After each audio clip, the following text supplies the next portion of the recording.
ಪುತ್ರನಿಂದ ಮಹಿಳಾ ಅಧಿಕಾರಿಗೆ ನಿಂದನೆ ಕೇಸ್. ಮಹಿಳಾ ಗಣಿ ಅಧಿಕಾರಿ ಜ್ಯೋತಿ ಪ್ರಕರಣಕ್ಕೆ ನಾನಾ ತಿರುವುಗಳು ಸಿಗ್ತಾ ಇದೆ.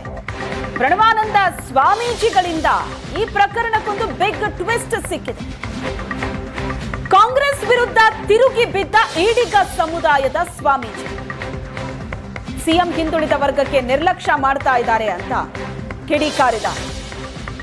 ಸಂಗಮೇಶ್ ಪುತ್ರನಿಂದ ಮಹಿಳಾ ಅಧಿಕಾರಿಗೆ ನಿಂದನೆ ಕೇಸ್. ಈ ಪ್ರಕರಣಕ್ಕೆ ಸಂಬಂಧಿಸಿದಂತೆ ಈ ಪ್ರಕರಣ ನಾನಾ ತಿರುವುಗಳನ್ನ ಪಡ್ಕೋತಾ ಇದೆ. ಈಗ ಪ್ರಣವಾನಂದ ಸ್ವಾಮೀಜಿಗಳ ಹೇಳಿಕೆ ಈ ಪ್ರಕರಣಕ್ಕೆ ಮತ್ತೊಂದು ಟ್ವಿಸ್ಟ್ ಅನ್ನ ಕೊಡ್ತಾ ಇದೆ.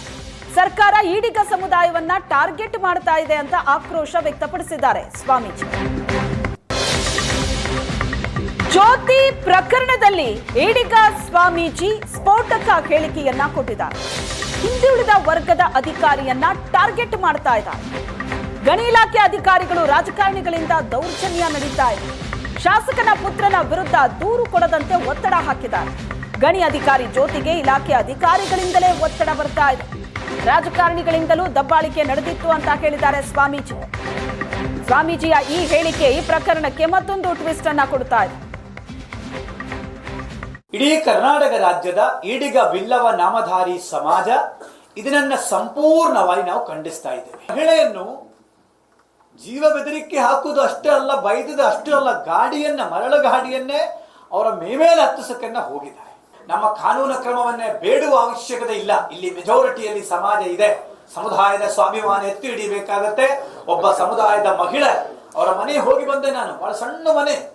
ಒಬ್ಬ ಭ್ರಷ್ಟ ಅಧಿಕಾರಿ ಆಗಿದ್ದರೆ ಅಂದ್ರೆ ಈ ತರ ಆಗ್ತಿತ್ತ? ಯಾವುದು ಆಗ್ತಿದ್ದಿಲ್ಲ. ಇದಕ್ಕೆ ನಾವು ಒಪ್ಪೋದಿಲ್ಲ. ರಾಜ್ಯ ಸರ್ಕಾರ ಕೂಡಲೇ ಇದಕ್ಕೆ ಗಮನ ಕೊಡಬೇಕು. ನೀವು ಬೇರೆ ಬೇರೆ ಕೇಸುಗಳಲ್ಲಿಯೂ ಬೇರೆ ಬೇರೆ ಕಡೆ ಯಾವ ರೀತಿಯಲ್ಲಿ ಕಾಳಜಿ ತೋರಿಸ್ತಿರಲ್ಲ ಮಾನ್ಯ ಮುಖ್ಯಮಂತ್ರಿಗಳೇ. ಮಹಿಳಾ ಆಯೋಗ ಏನ್ ಮಾಡ್ತಾ ಇದೆ? ರಾಜ್ಯದ ಮಹಿಳಾ ಆಯೋಗ ಶ್ರೀಮತಿ ನಾಗಲಕ್ಷ್ಮಿ ಬಾಯಿನ ಕಾಣ್ತಾ ಹೆಸರು ನನಗೆ ಅನ್ಸೋ ಪ್ರಕಾರ. ಯಾಕೆ ನೀವು ಝೊಮ್ಯಾಟೊ ಕೇಸ್ ಮಾಡ್ಬೇಕಿತ್ತಲ್ಲ, ಝೊಮ್ಯಾಟೊ ಮಾಡ್ಬೋದಿತ್ತಲ್ಲ, ಯಾಕೆ ಮಾಡಂಗಿಲ್ಲ? ನೀವು ಬೇರೆ ಎಲ್ಲ ಮಾಡ್ತೀರಿ. ಲಕ್ಷ್ಮೀ ಹೆಬ್ಬಾಳ್ಕರ್ ವಿಷಯದಲ್ಲಿ ಮಾಡ್ತೀರಿ.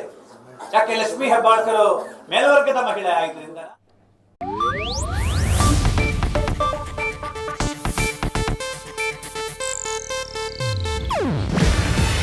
ಇದು ಏಷ್ಯಾನೆಟ್ ನ್ಯೂಸ್ ನೆಟ್ವರ್ಕ್ ಪ್ರಸ್ತುತಿ. ನೀವು ನೋಡ್ತಿದ್ದೀರಾ ಏಷ್ಯಾನೆಟ್ ಸುವರ್ಣ ನ್ಯೂಸ್.